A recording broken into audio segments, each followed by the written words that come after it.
政府会中央人民政府今天成立了。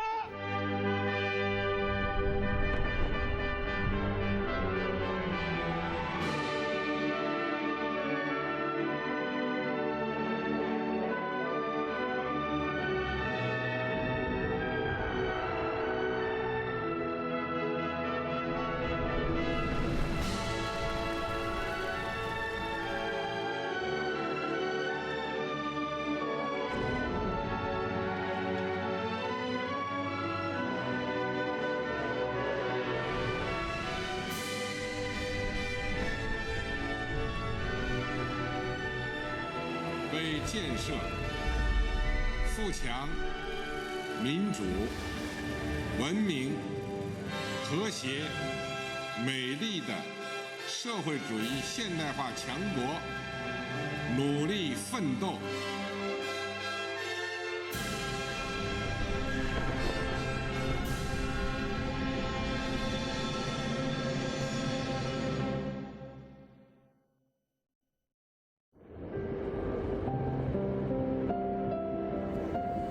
A train full of tourists is en route for paradise. This scenic railway takes passengers on a journey to 18 specialty farms, growing anything from flowers and medicinal herbs to bamboo. Hundreds of travelers visit these farms every day, drawn by their astonishing beauty. Seeing Lujia village today, it's hard to believe that not so long ago, this area was nothing more than a dirty trench filled with garbage. The transformation is a direct result of the Green Rural Revival Program, an ecological engineering project that's currently underway in countless villages across Zhejiang province. One by one, villages are becoming scenic spots. On September the 26th, 2018, the project was awarded the highest international honor for environmental protection, the UNEP's Champions of the Earth Award.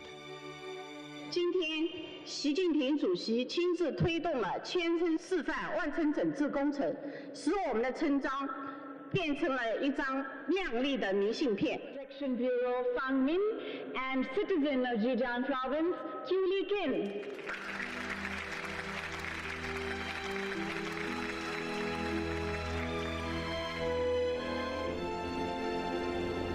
Lujia village is a microcosm of modern-day China.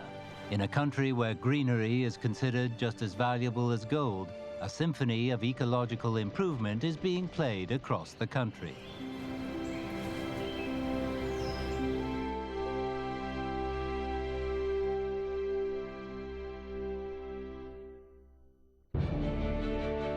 Creating a beautiful home is a dream shared by all of mankind.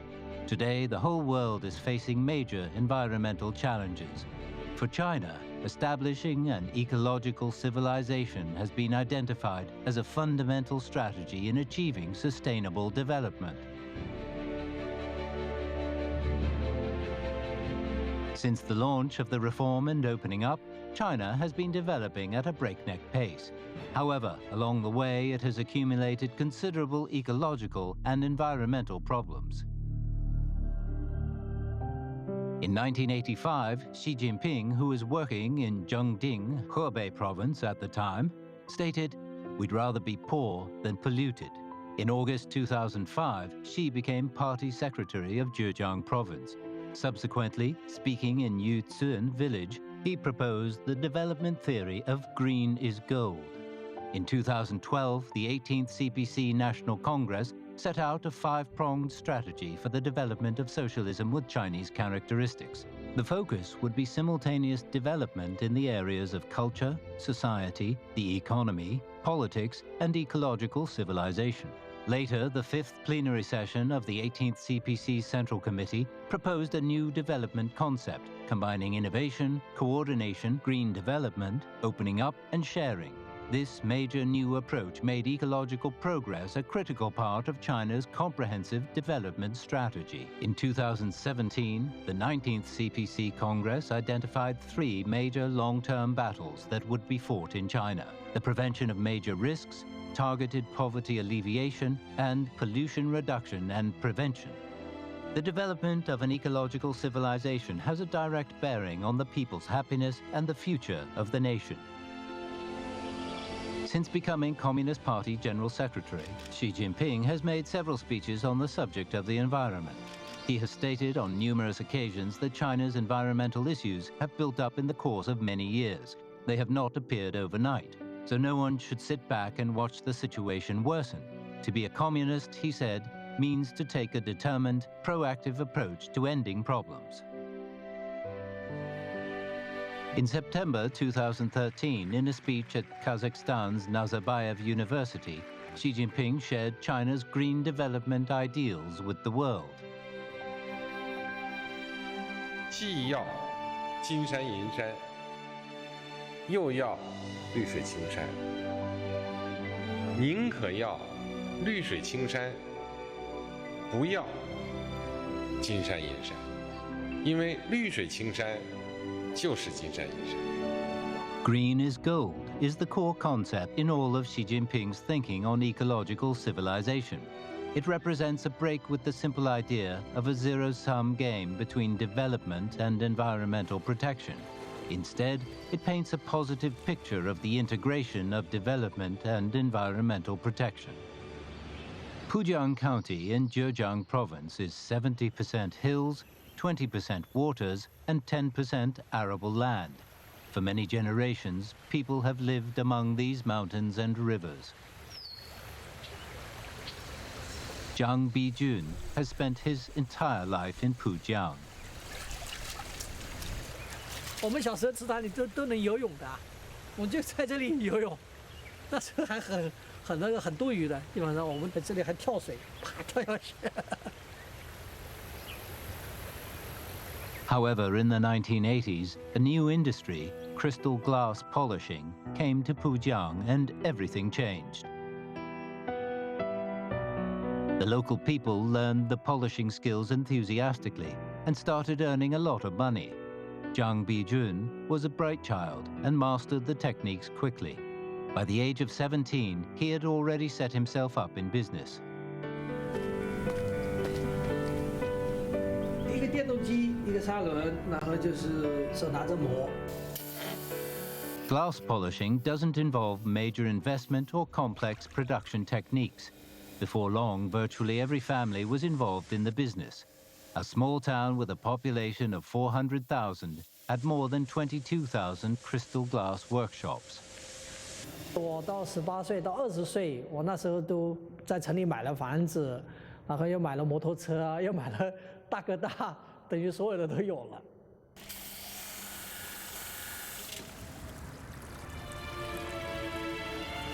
The people of Pujiang were living their dream. However, the environment was suffering. The waters were no longer clear. Of 500 rivers in the region, 90% were filled with garbage or covered with black, acrid sludge. 那时候我在想，我们还能在这个地方生存吗？能生活吗？有时候站在那里，真的是可以说心里很难受，很难受。 对子孙后代的生活带来这么大的影响，那我们在做这个行业有什么意义呢？那时候我也在思考。 In 2003, Xi Jinping, who was Zhejiang Party Secretary, proposed the 8-8 strategy for the future development of the province. A key feature of the proposal was creating a green Zhejiang. Guided by this strategy, the province launched a long-term battle to improve environmental governance. People in the province came to the conclusion that if their source of income was also the source of pollution and destruction, they'd prefer to go poor.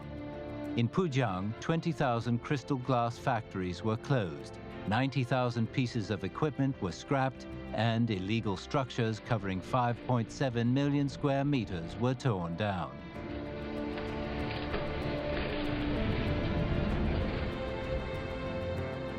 在修机器打磨的时候要注意那个边的厚薄均匀的问题，还是一个碎口。然后灌金的时候，金一定要让它注意。在修机器打磨。Zhang Bijun remained in the crystal glass business. His was one of 400 workshops that were relocated to a specialist industrial park, where all the wastewater and residue is centrally processed, minimizing the amount of pollution.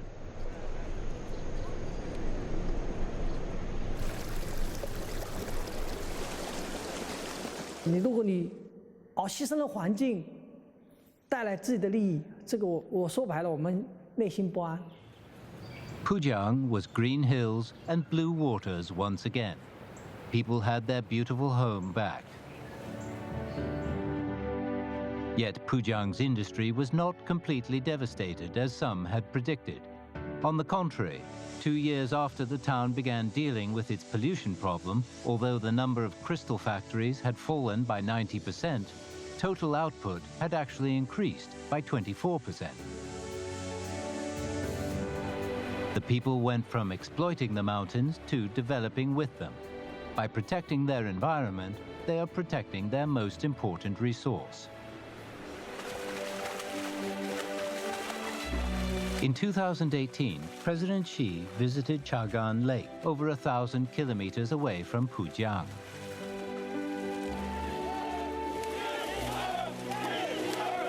吉庆有余啊，这是个好兆头。我看这连年有余的景色多好。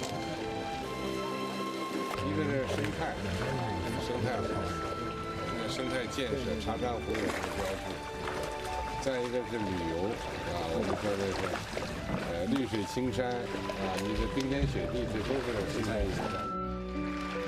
That same year, the National Working Conference on Ecological and Environmental Protection adopted a plan for studying Xi Jinping's concept of an ecological civilization. It also laid out a strategy for building a greener China. Green is gold. This expresses the idea that protecting the environment is protecting productivity, and improving the environment is improving productivity. It indicates the path to a future in which development and environmental protection can coexist.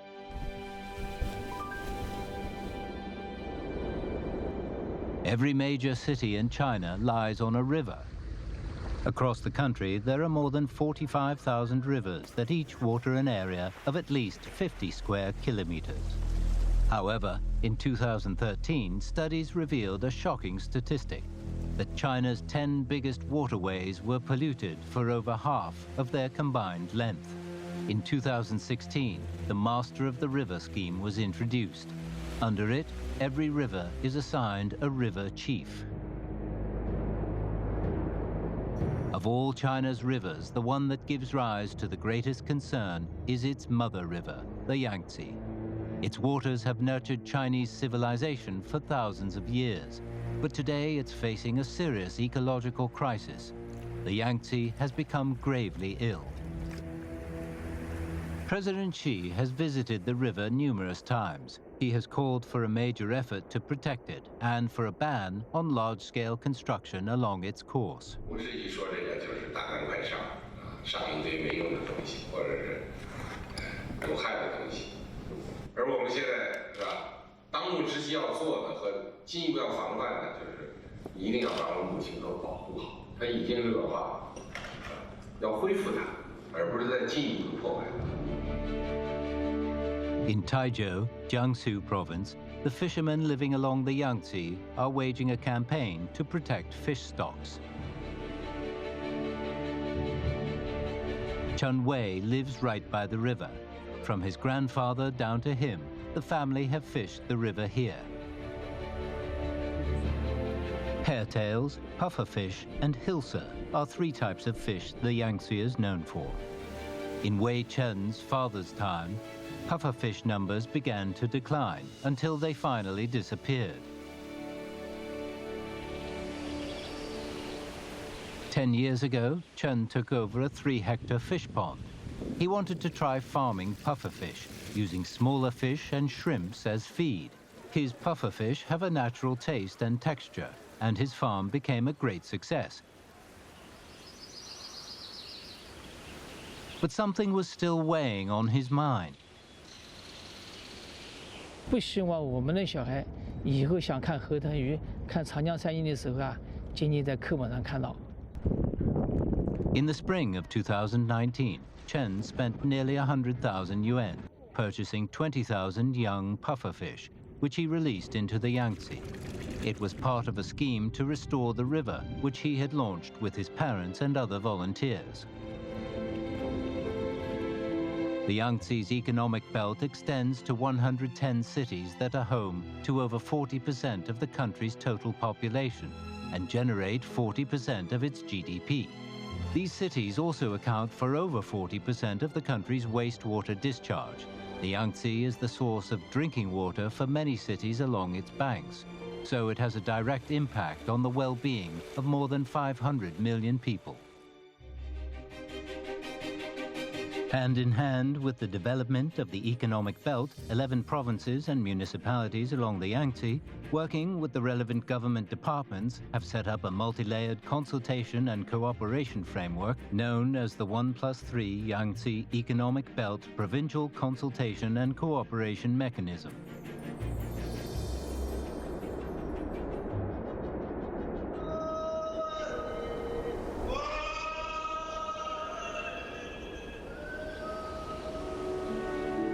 On April the 24th, 2018, Xi Jinping arrived in Yichang. From the airport, he headed straight to the Yangtze. He was keen to inspect the work being done along the river's banks to restore its ecosystem.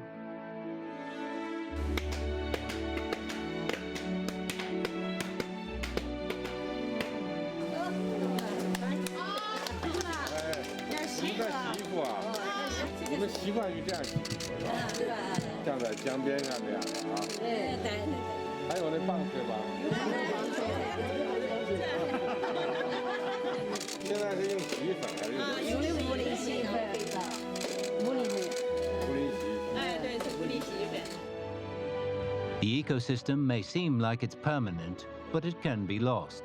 Once that happens, it's gone forever. Xi Jinping has consistently stressed that the Yangtze, China's mother river, must live on, come what may. Today, the Yangtze is generally in good condition. The source where the Yangtze, as well as the Yellow and Lancang rivers originate, has been well protected. The Yellow River and two other key waterways, the Amur and Nun, have witnessed significant improvements in their water quality over the past few years.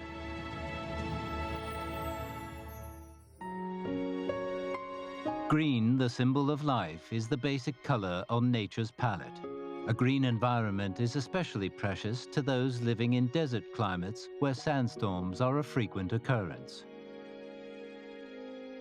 8 deserts, 4 sandy lands, and the vast Gobi cover large areas of northwestern, northeastern, and northern China.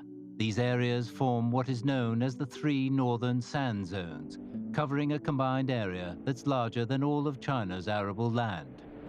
It's in these deserts that the world's biggest afforestation campaign, the 3 Northern Protective Forests Project, is being carried out.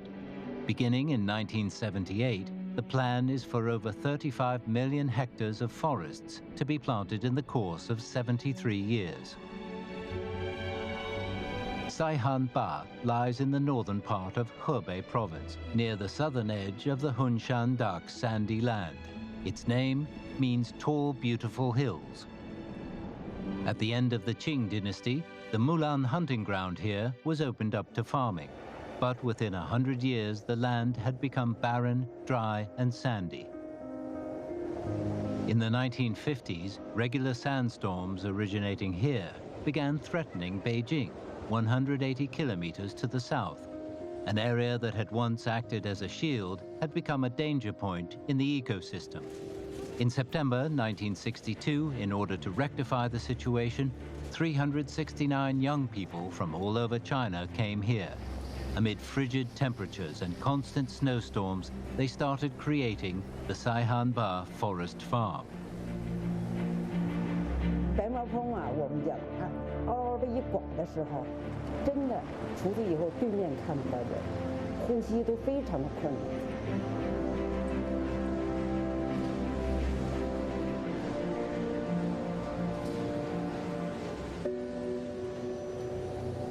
Initially, planting did not go as planned.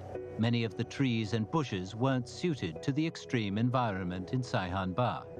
Of the first 130 hectares of saplings that were planted, less than 8% survived. However, the difficulties only served to stimulate the inventiveness and determination of the workers. In 1964, a large-scale campaign was launched, dubbed the Battle of Horseshoe Trench. 马蹄坑会战呢，那是中央党委下的一个决心，就是拼死一搏，可以是这么说。这如果马蹄坑会战再不成功的话，这吉林省就有可能要下马还要。 Against all the odds, some 35 hectares of forests were successfully planted. The workers claimed victory in the Battle of Horseshoe Trench.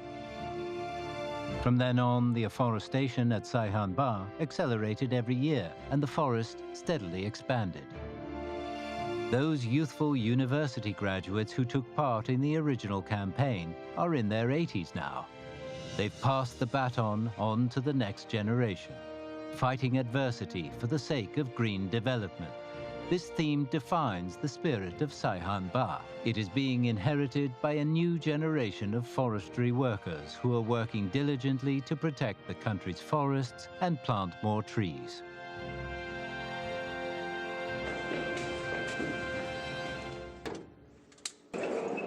Liu Jun and his wife have a vital job. They guard against forest fires. They survey the forest and record the situation every 15 minutes. The reports they have written are like a conversation between its guardians and the forest itself. In August 2017, Xi Jinping issued a series of key instructions on environmental work.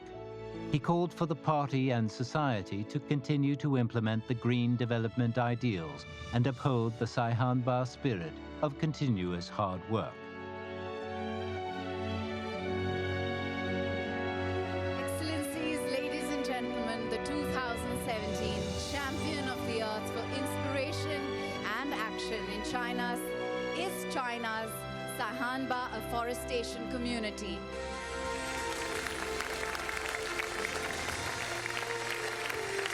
In 2017, the Saihanba Afforestation Community in Hebei Province received the Champions of the Earth Award from the United Nations. As of 2018, 480 million trees had been planted in Saihanba. They are protecting and nurturing over 238 million cubic meters of water and release over 576,000 tons of oxygen every year. The three Northern Protective Afforestation projects have been hailed as among the greatest successes in global ecosystem governance.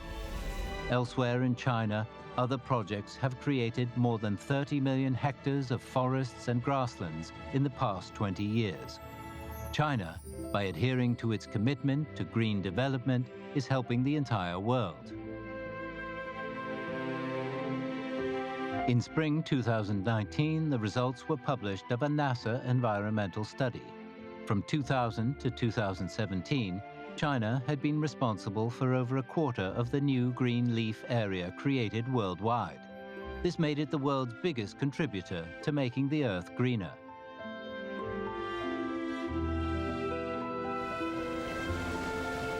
The purpose of green development is to build a relationship between man and nature in which the two sides exist in harmony. The Hong Kong-Zhuhai-Macau Bridge is a magnificent sight. Lingding Channel, located at the mouth of the Pearl River, is home to a community of Chinese white dolphins.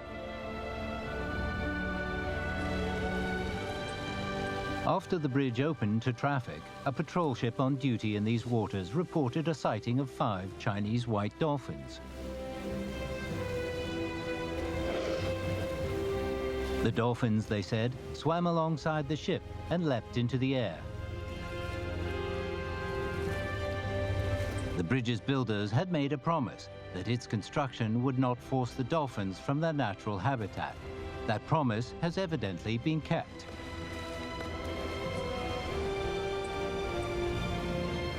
An estimated 340 million yuan was invested in environmental protection during the bridge's construction.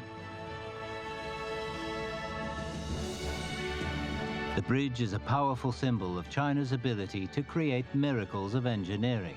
It's also a practical demonstration of the coming together of Hong Kong, Macau, and Zhuhai, and a testament to the harmonious coexistence of humans and the sea.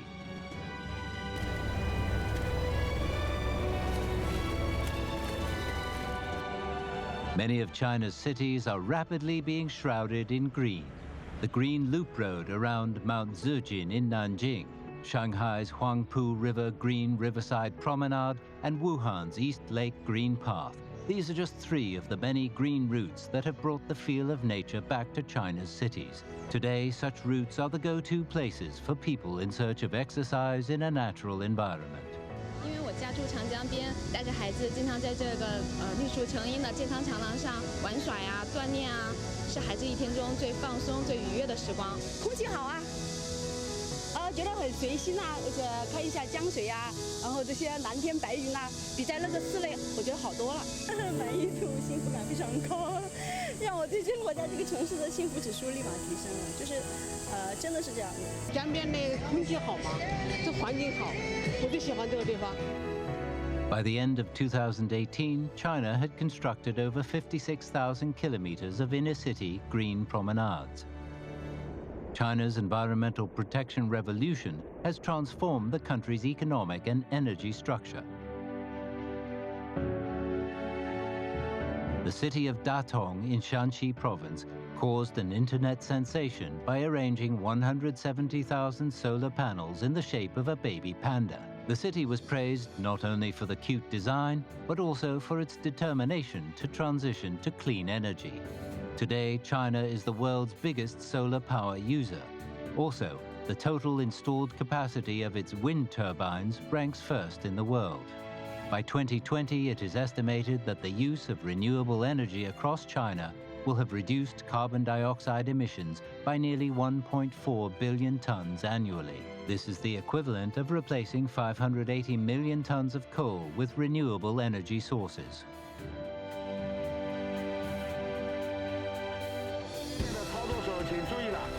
The smooth development of an ecological civilization can only be guaranteed by the application of the strictest standards and laws.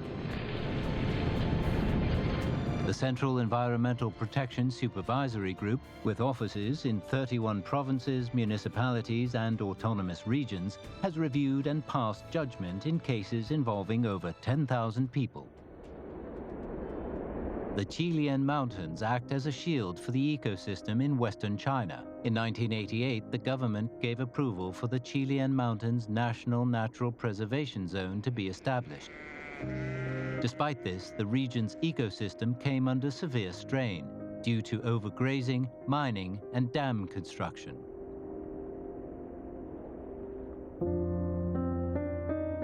At the start of 2017, an inspection team sent by the central authorities came to investigate.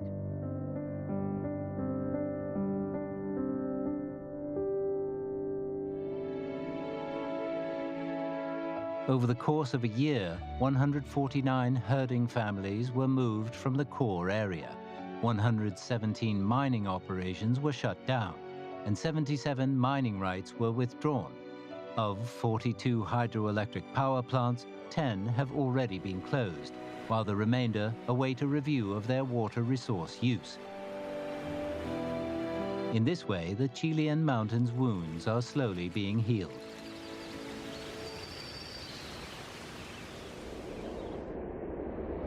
On August the 20th, 2019, Xi Jinping paid a visit to the Shandan horse farm to check on progress in the effort to restore the Qilian Mountains' ecology. He pointed out that the protection of the Qilian Mountains was strategically important for the protection of China's ecosystem as a whole. He said it was essential for the precious green grasslands to be preserved and for the Qilian Mountains to continue to be a place of green hills and crystal clear waters.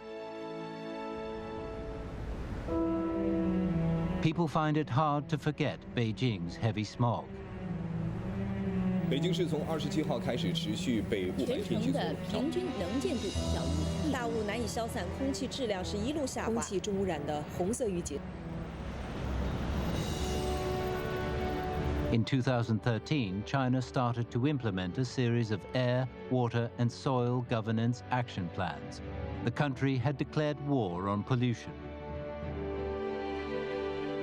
Just 5 years later, the results of the fight against air pollution were visible in Beijing. In the first half of 2019, Beijing's 4 major pollutants all reached a historic low in terms of density as the blue skies returned. China still faces some major challenges in protecting its environment. However, the long-term issues of resource-intensive development, serious environmental damage, and the degradation of the ecosystem have all been brought under control. The environment is showing signs of recovery. Spring is here once again as life returns to every corner of the land. The Beijing suburbs are welcoming their first groups of tree planters of the year. Since the party's 18th National Congress in 2012, Xi Jinping has gone to the suburbs every April to plant trees. This is the 7th consecutive year he has done so.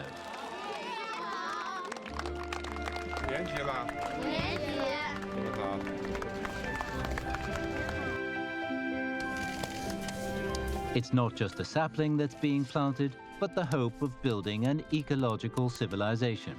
It's not only the soil that's being nurtured, but also the dream of creating a green Beijing and beautiful China. 我希望北京乃至全中国都能够蓝天常在、青山常在、绿水常在，让孩子们都生活在良好的生态环境之中。这也是中国梦中很重要的内容。 China should be a beautiful place covered with green hills and clear rivers and filled with nostalgic memories. The Chinese people are resolved to embrace the new era of ecological civilization, to protect their green home and to help make their country beautiful, replete with striking blue skies, rolling green land and clear rivers.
降生在你的怀里，我的血。